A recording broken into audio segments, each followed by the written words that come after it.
नाम लगते रहे हैं। उनके धुर विरोधी जो प्रतिद्वंदी हैं कंजर्वेटिव पार्टी के लीडर पियर पॉलिए, उनके द्वारा कि जस्टिन ट्रूडो जो है वो चाइना की सरकार के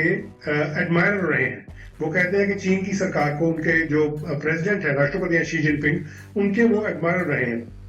क्योंकि कनाडा में सबसे ज्यादा मुद्दा यही चलता रहा कि कनाडा में चीन की चाइनीज गवर्नमेंट द्वारा पुलिस स्टेशन जो है वो कथित तौर पर खोले गए, जिसको लेकर कनाडा में ही जो आरसीएमपी है, हमारी नेशनल पुलिस एजेंसी, उनके द्वारा इन्वेस्टिगेशंस जो की गई, लगभग 4 से 5 पुलिस स्टेशंस की बात की गई। 3 जो वो जीटीए जो ग्रेटर टोरंटो एरिया है वहां पर, 2 जो है वो ब्रिटिश कोलंबिया, वैंकूवर और एक और जगह पर ऐसी बात की जा रही थी। और उसको लेकर हाउस ऑफ कॉमन्स में कई बार आधिकारिक तौर पर बात भी हुई। और इसके अलावा साल 2019 और 2021 में कनाडा के जो फेडरल इलेक्शन हुए हैं उसमें कथित तौर पर चीन की सरकार की दखलंदाजी की रिपोर्ट्स जो है वो भी रही। ऐसे ही कनाडा के एक सांसद हैं माइकल चोंग, उनका परिवार जो कि हांगकांग में रहता है, उनके परिवार को कथित तौर पर जो है वो चीन की सरकार द्वारा धमकियां दी गई। उस मामले में कनाडा की सरकार ने चीन के एक राजदूत को एक्सपेल भी किया था, बाहर भी निकाल दिया था कनाडा से। तो उन सारी बातों पर एक पब्लिक इंक्वायरी की डिमांड जो है वो की जा रही थी सभी पार्टियों की तरफ से, चाहे वो ब्लॉक कबुकवा हो, चाहे वो सीपीसी जो कि कंजर्वेटिव पार्टी ऑफ कनाडा हो, या फिर फेडरल एनडीपी जो कि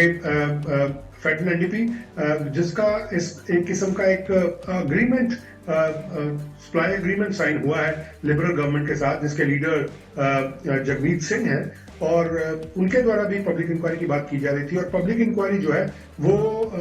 शुरू करने में पहले तो बहुत ज्यादा जो है वो दिक्कतें आनी शुरू हुई। जस्टिन ट्रूडो जो प्राइम मिनिस्टर हैं ऑनरेबल, इन्होंने पहले कहा था कि इसकी कोई जरूरत नहीं है। हमें एक नई पोजीशन उन्होंने बनाई स्पेशल रेपोर्टार की, जो कि कनाडा के former governor general David Johnston को स्पेशल रेपोर्टार बना दिया गया और कहा गया कि ये बताएंगे अपनी जानकारी हासिल करके कि क्या पब्लिक इंक्वायरी की जरूरत है या नहीं है। और विरोधी पार्टियों द्वारा कहा जा रहा था कि जो गवर्नर जनरल हैं वो इनके पारिवारिक मित्र हैं जस्टिन ट्रूडो के,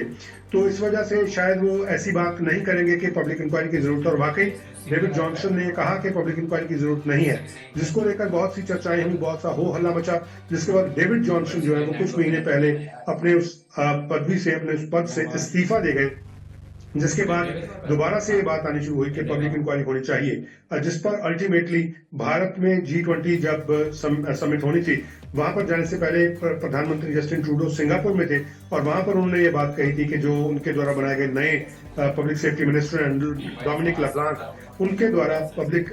एक पब्लिक इंक्वायरी किए जाने की बात जो है उस पर हामी भर दी गई थी। तो चीन की सरकार की क्या कथित तौर पर कनाडा की राजनीति में, कनाडा के इलेक्शंस में, कनाडा के चुनावों में किसी किस्म की कोई दखलंदाजी रही है, इस बात पर जो है वो पब्लिक इंक्वायरी होनी थी। जबकि जगमीत सिंह ये चाहते थे कि इसमें जो भारत है उसका नाम भी शामिल किया जाए, उसकी दखलंदाजी को भी देखा जाए। लेकिन चीन और रशिया 2 ऐसे मुल्क हैं जिनकी कथित तौर पर दखलंदाजी को लेकर इस पब्लिक इंक्वायरी को किया जाना था।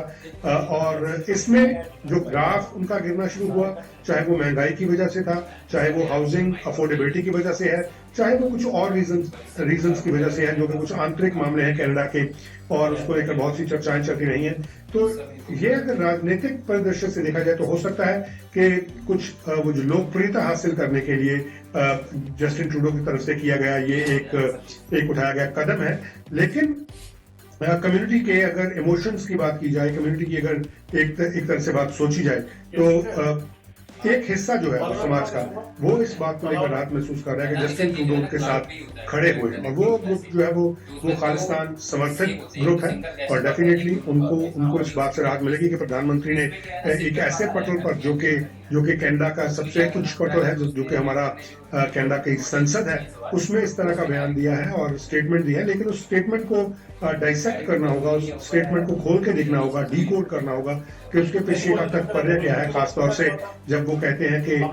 क्रेडिबल जो है वो उनके पास इंफॉर्मेशन है, या क्रेडिबल जो है उनके पास इंटेलिजेंस है, लेकिन वो क्रेडिबल एविडेंस की बात नहीं कर रहे कि क्रेडिबल एविडेंस है। तो कई तरह की चीजें हैं जो कई तरह के सवाल अभी खड़े करती हैं। आने वाले दिनों में पता लगेगा कि क्या उन सवालों के जवाब जो है वो प्रधानमंत्री या उनकी पार्टी लिबरल पार्टी क्या वो दे पाएगी या नहीं।